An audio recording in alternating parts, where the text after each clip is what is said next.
So, there's something wild about hearing someone talk about death with that kind of calm.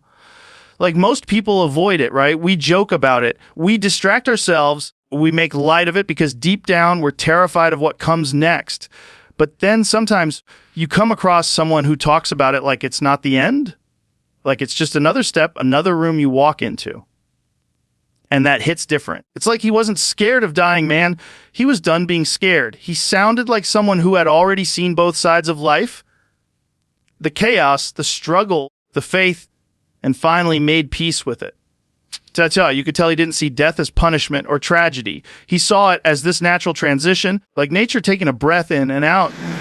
That's heavy because most of us, especially in modern times, we act like death is this glitch in the system. Like if we just eat right, take our supplements, meditate, hit the gym, we can somehow outrun it. But he didn't even flinch when talking about it.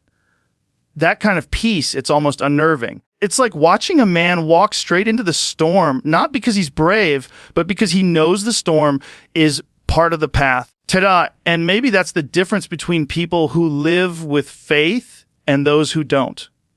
I'm not even talking religion. I'm talking about that deeper awareness, that stillness inside when you accept that you're not in control. He talked about death like a man who knew his time was written, but didn't resent it. That's what got me. Because we live in a world obsessed with control.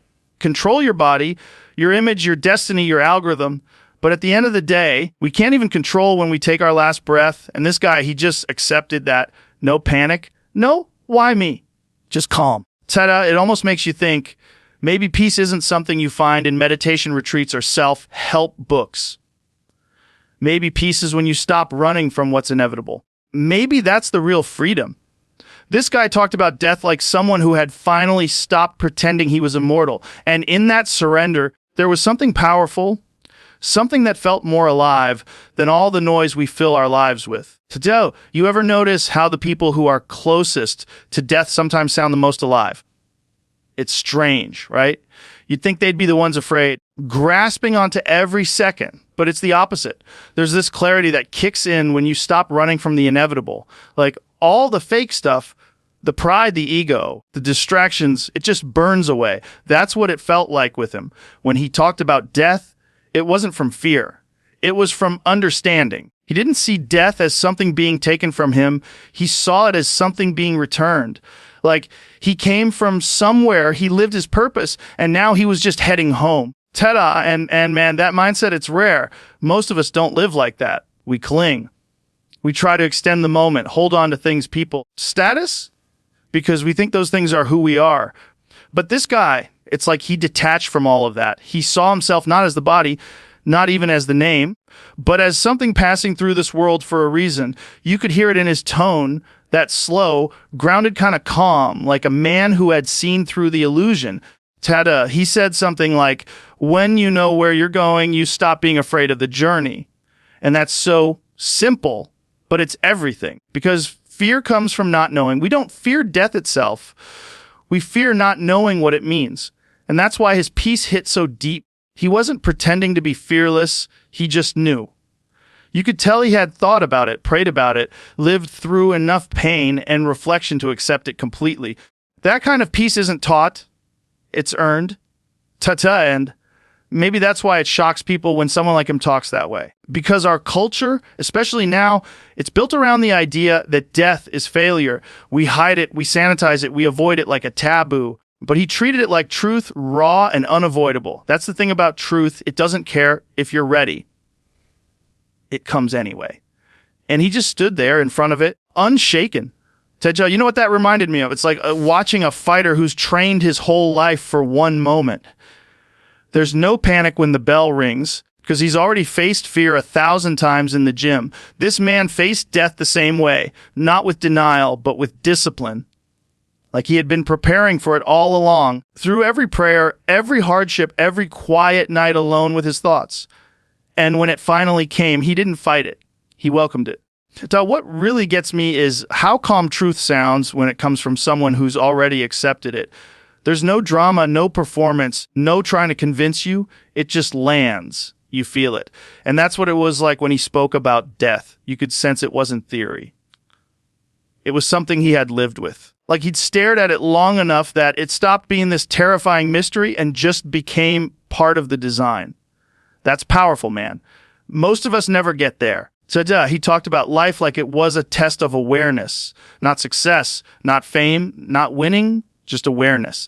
Being awake to the fact that every breath you take is borrowed. That kind of humility isn't weakness, it's strength. You could feel that strength in his words, not the loud, aggressive kind that comes from ego, but that quiet, steady kind that comes from truth. He wasn't trying to escape death or deny it. He was trying to understand it. And once he did, it's like he made peace with everything else automatically. You know, when someone reaches that state, it kind of exposes the rest of us. Because we're constantly chasing permanence in a temporary world. We want control, safety, guarantees, things that don't exist. And he's sitting there talking about death like it's the most natural thing in the world. It's like he was saying, you guys are scared of what you're built for. That's deep, man. Because think about it. Every cell in your body knows it's going to die one day, but it still plays its part, still fulfills its purpose. It doesn't panic. It doesn't resist. It just does what it was created to do. And that's what he was teaching without even saying it directly. That peace doesn't come from avoiding death. It comes from understanding your role in the bigger picture. When you stop pretending you're in charge of the timeline, that's when you can finally live. That's the irony, right? The people who fear death the most are the ones who never really live. They plan, they delay, they distract themselves. But this guy, he was present. You could feel it. Every word, every pause had weight. He wasn't rushing. He wasn't trying to sound wise. He just was. It makes you wonder what kind of inner journey he must have gone through to get there. To reach that level of surrender where even the end doesn't scare you anymore. That's not weakness. That's enlightenment. It's like watching someone step beyond human fear into divine trust. Not in a poetic sense, but in a real, raw, unfiltered way. And once you've seen someone talk like that, you can't unsee it. It stays in your head, echoing. What really sticks with me about that kind of mindset is how free it feels. Like, imagine living your whole life trying to control every outcome, your job, your image, your relationships, and then one day realizing that control was never real. Most people would break under that realization, but he didn't. He embraced it. He saw death not as loss, but as liberation from illusion. And when someone reaches that level of acceptance, it changes the entire way they carry themselves.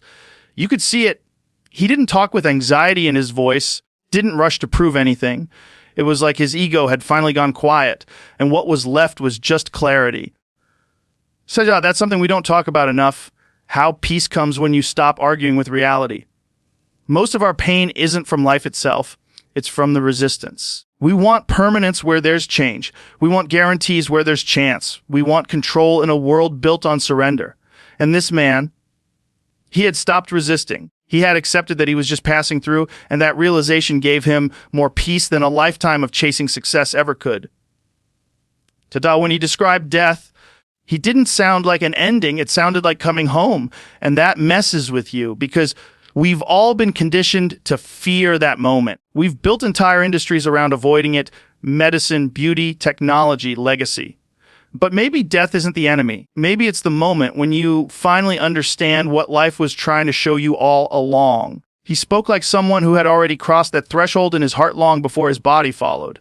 It made me realize how disconnected most of us are from that awareness. We treat death like it's separate from life when it's actually the completion of it. It's like the silence that makes music possible. Without it, the notes wouldn't mean anything. And when he said that, or even implied it through his tone, it was like a reset button for everyone listening. Suddenly, everything we stress about, our routines, our arguments, our insecurities, felt so small. Because in the face of that kind of truth, all the noise falls away. And maybe that's what peace really is. Not an escape, not a reward, but a return to what's real. When you strip away everything temporary, all that's left is truth. He had that look in his eyes, that deep stillness, that quiet understanding that doesn't need to convince or explain. Like someone who finally stopped trying to hold on to the river and just let it flow. That's the kind of energy that doesn't just speak, it teaches. What's wild is how that kind of calm, that surrender, ends up shaking everyone else more than any speech ever could. Because when someone talks about death with peace, it exposes everyone else's fear. You could feel it. The room goes quiet, not because people agree or disagree, but because they feel that truth. It's unsettling, man. It's like watching someone stand at the edge of the abyss and smile. You start questioning everything you've been running from. And that's what makes it powerful. Not the words themselves, but the energy behind them. He wasn't preaching. He wasn't trying to convert or convince. He was simply speaking from a place where fear had already burned away. And once fear's gone, what's left is clarity. That's the part that hits hardest, the realization that most of what we call living is just distraction from facing ourselves. He stripped all that away. There was no noise, no mask, no performance, just a man talking about death like it's not an interruption, but a continuation. It's strange. You'd expect those words to sound dark or heavy, but they didn't. They sounded pure, like truth finally being spoken out loud. Because deep down, we all know it. Every human being feels it somewhere. That this life is temporary, that we're guests here. We just don't want to say it. But when someone says it with peace instead of panic, it hits different. It doesn't scare you. It humbles you. It makes you want to live better. Not in fear, but in awareness. That's what made his words unforgettable. He flipped the narrative. He showed that death isn't something to dread. It's something to prepare for, not through fear, but through understanding. Because when you live right, when you align with truth, when you find peace in who you are and what created you, death stops being this terrifying unknown. It becomes a bridge, just like he said. A bridge from limitation to freedom, from noise to silence, from separation to unity. And maybe that's the lesson buried in all of it, that the goal of life isn't to avoid death, but to be ready for it when it comes. Not because you've given up, but because you've finally understood. He reached that understanding before he left, and you could feel it in every word. No fear, no fight, just peace. The kind that only comes when you've stopped resisting what was always meant to be.